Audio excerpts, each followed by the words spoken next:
Good morning friends, I hope आप सब बहुत अच्छे से होंगे। दैनिक रोजगार समाचार डेली करंट अफेयर्स के सेशन में आप सबका एक बार फिर से हार्दिक स्वागत, खैर मकदम, मोस्ट वेलकम। दोस्तों, यूपीएससी एसएसबी टीजीटी 2022 के विज्ञापन में टीजीटी साइंस और टीजीटी बायोलॉजी के विज्ञापनों को लेकर के एक याचिका हाई कोर्ट में दाखिल की गई है। उसी के बारे में ये प्रमुख न्यूज़ है, आइए इसके बारे में बात करते हैं। आपको बताते चलें कि टीजीटी बायो 2022 में सिर्फ 50 वैकेंसीज निकाली गई थी और टीजीटी साइंस में 540 वैकेंसी थी।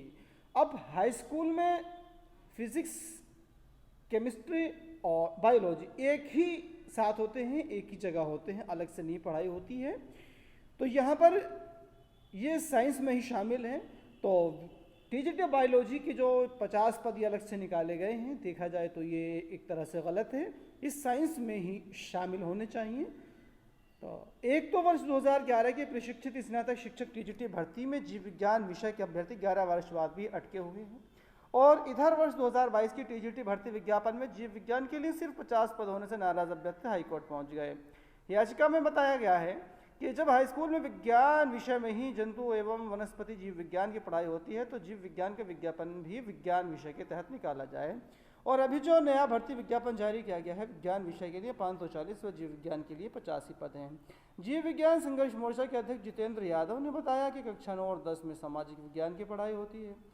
इसमें राजनीति शास्त्र, भूगोल, इतिहास एवं अर्थशास्त्र विषय सम्मिलित हैं। इस विषय के लिए उत्तर प्रदेश माध्यमिक शिक्षा सेवा चयन बोर्ड सामाजिक विज्ञान विषय में भर्ती विज्ञापन निकालता है, जिसमें सम्मिलित चारों विषयों में कोई भी 2 विषय अभ्यर्थी चुन सकते हैं। कक्षा 9 और 10 में विज्ञान विषय की पढ़ाई होती है, जिसमें भौतिक, रसायन विज्ञान, जंतु विज्ञान और वनस्पति विज्ञान विषय सम्मिलित हैं। लेकिन इसमें चयन बोर्ड विज्ञान और जीव विज्ञान विषय के लिए विज्ञापन जारी करता है, इससे अध्याचन भेजने में गड़बड़ी होती है। जितेंद्र यादव ने बताया कि इसी कारण कई जिलों से विज्ञान के रिक्त पदों के अध्याचन विज्ञान विषय में भेज दिए गए। इससे जीव विज्ञान में पद कम हो गए और ऐसे में मांग की गई है कि सामाजिक विज्ञान विषय की तरह विज्ञान विषय का विज्ञापन भी जारी किया जाना चाहिए, जिसमें अभ्यर्थी अपनी सुविधा अनुसार जंतु विज्ञान, वनस्पति विज्ञान, भौतिक व रसायन में से चयन कर सकेंगे। तो इनकी मांग जो है एक तरह से न्यायोचित भी है और इस पर सुनवाई भी होनी चाहिए। और आगे है कि अगर आपके यहाँ से कोई हाई स्कूल या इंटरमीडिएट की परीक्षा दे रहा है और किसी वजह से उसकी परीक्षा छूट जाती है तो इसके लिए घबराने की ज़रूरत नहीं है। यूपी बोर्ड इसके लिए एक मौका फिर से प्रदान कर देगा। उत्तर प्रदेश माध्यमिक शिक्षा परिषद यानी यूपी बोर्ड की परीक्षा की प्रभावी निगरानी के लिए बनने कंट्रोल लॉ में परीक्षार्थियों की हर परेशानी का उचित समाधान है। अगर नींद न खुलने के कारण परीक्षा छूट जाती है तब भी परीक्षार्थियों को मौका मिलेगा। एक प्रश्न पत्र छूट गया है तो इसकी कंपार्टमेंट परीक्षा बाद में देने का अवसर दिया जाएगा। और दोस्तों, आपको बताते चलें कि कल से पीसीएस 2022 मुख्य परीक्षा के बाद इंटरव्यू जो है वो शुरू हुए हैं।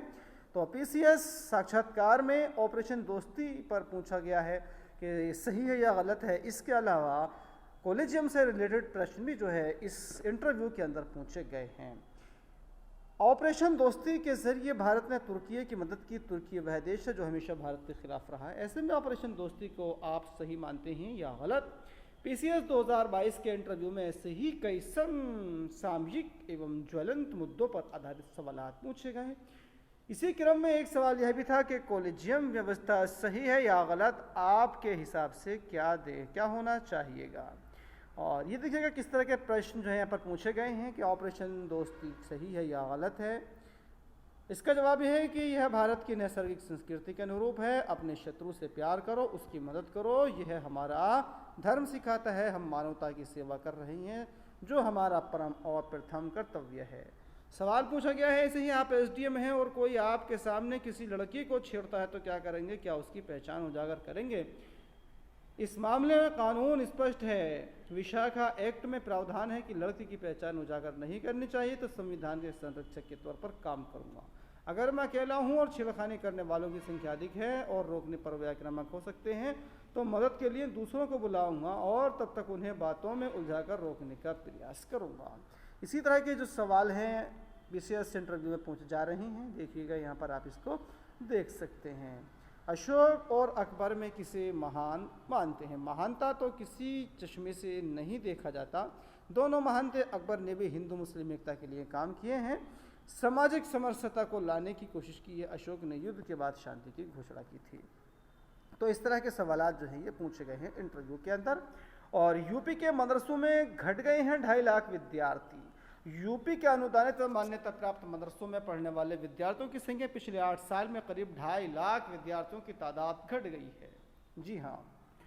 और अब भी कई बार परीक्षा आवेदन तिथि जो है बढ़ा दी गई है और आज इसकी लास्ट डेट है, लेकिन फिर भी जो है ज़्यादातर फॉर्म नहीं भरे जा रहे हैं और संविदा शिक्षकों ने नियमितकरण की मांग की है।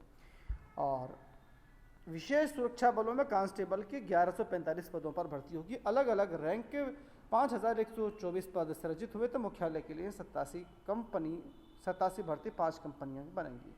उत्तर प्रदेश विशेष सुरक्षा बल यूपीएसएसएफ के कांस्टेबल के 1145 पदों पर जल्द ही सीधी भर्ती होगी। इसके लिए डीजीपी मुख्यालय की तरफ से उत्तर प्रदेश पुलिस एवं प्रोन्नति बोर्ड को प्रस्ताव भेजा जा रहा है।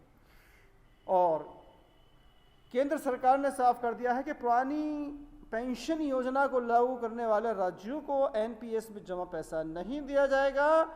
ये बात कही है वित्त मंत्री निर्मला सीतारमण ने।